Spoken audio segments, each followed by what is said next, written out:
Precari della provincia di Agrigento sul piede di guerra. La recente impugnativa del commissario dello Stato, la norma di proroga dei contratti a tempo determinato, ai precari proprio non va giù. E così l'ombra della protesta si estende a macchia d'olio. Dopo Agrigento e San Giovanni Gemini, da martedì saranno in stato di agitazione anche i precari del comune di Porto Empedocle. Una mobilitazione che comporterà la sospensione di tutti i servizi.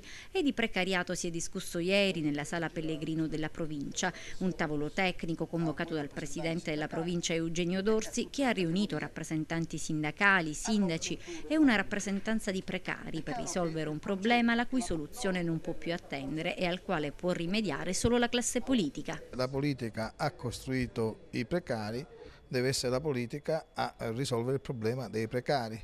La politica fino ad oggi se n'è completamente fregata, ha mandato sindaci e rappresentanti degli enti locali che sono in frontiera ad affrontare la problematica, non pensando invece di intervenire sulla legge, sulla normativa, perché di fatto è quella che impedisce non solo la deroga ma anche e soprattutto la stabilizzazione. Una situazione, quella dei precari, che va avanti da oltre 20 anni tra proroghe, speranze e tante illusioni. Le richieste essenzialmente sono semplici.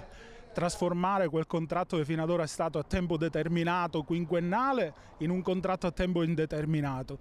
Di fatto le somme spese sono sempre le stesse, quindi è una liberazione dal gioco del rinnovo dei contratti e dal gioco dei politici che si presentano ogni elezione a rinnovare promesse. Allo stato attuale dobbiamo ringraziare la direzione aziendale dell'ASP perché sta dando il massimo della disponibilità e l'interessamento alla nostra situazione. Per i sindacati è giunto il momento di portare la protesta alla Regione. Alla fine del corteo saremo ricevuti dal Presidente Lombardo, al quale esporremo tutti i problemi che si stanno creando con questa normativa che vuole mandare a casa i lavoratori. Dobbiamo arrivare alla stabilizzazione di questo personale che da molti anni è stato preso in giro dalla politica e che oggi la politica ha dimostrato che se ne frega completamente. Oggi dobbiamo concordare un percorso tecnico da dare ai nostri parlamentari nazionali perché lo portino a livello nazionale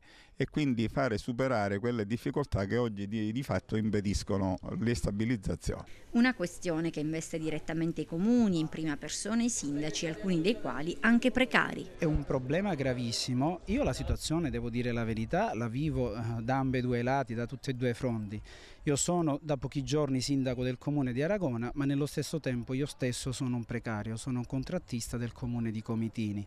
Le aspettative sono quelle dei lavoratori che vogliono restare fermi nel loro posto di lavoro e probabilmente pensare anche ad un futuro più roseo nel quale la stabilizzazione diventi non soltanto una chimera da raggiungere ma sicuramente un obiettivo da raggiungere.